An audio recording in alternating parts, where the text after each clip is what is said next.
নমস্কার দর্শক বন্ধুরা, রিয়াজ কিচেনে সবাইকে স্বাগত জানাই। আজকে গ্রাম্য পদ্ধতিতে ছোট চিংড়ি মাছের ঝাল রান্না করব। এজন্য প্রথমেই কড়াইয়ে সর্ষের তেল গরম করে নেব।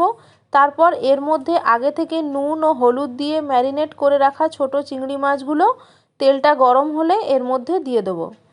চিংড়ি মাছটা খুব ভালো করে ভেজে নিতে হবে। যে সমস্ত দর্শক বন্ধুরা এখনও আমার চ্যানেলটিকে সাবস্ক্রাইব করেননি তাদের কাছে চ্যানেলটিকে সাবস্ক্রাইব করার অনুরোধ রইল। আপনারা চ্যানেলটিকে সাবস্ক্রাইব করে আমার পাশে থাকুন এবং স্কিপ না করে ভিডিওগুলো দেখতে থাকুন। তো এরপর চিংড়ি মাছগুলো ভাজা হয়ে গেছে।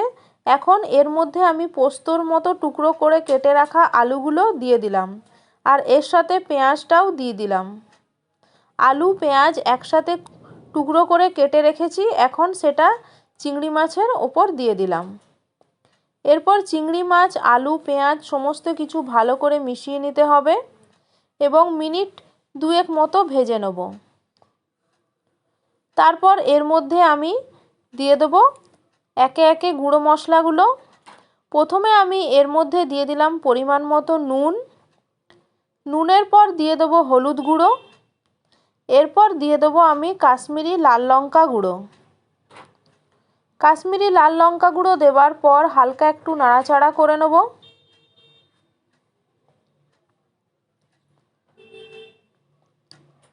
এক মিনিটের মতো নাড়াচাড়া করার পর এর মধ্যে দিয়ে দেবো টমেটো।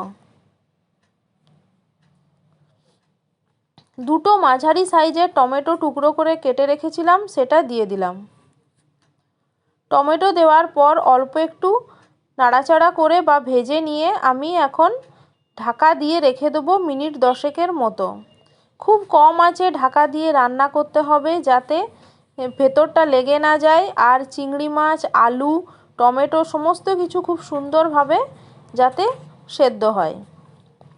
অর্ধেক রান্নাটা যাতে এখানেই হয়ে যায়। এরপর আমি এর মধ্যে পরিমাণ মতো সর্ষে বাটা দেবো। সর্ষেটা ভালো করে বেটে নিয়ে তারপর এর মধ্যে জল মিশিয়ে আমি ভালো করে ছেঁকে নিয়ে এর মধ্যে দিয়ে দিলাম।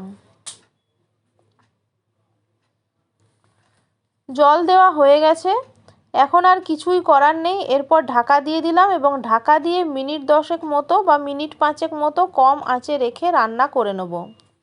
তো রান্নাটা হয়ে গেছে, এখন আমি ঢাকাটা খুলে নেব। এইভাবে আপনারা ঝাল রান্না করে দেখবেন, খুব সুন্দর হয় খেতে। এই রান্নাটা আমার মা করতেন, ভীষণই ভালো লাগতো খেতে।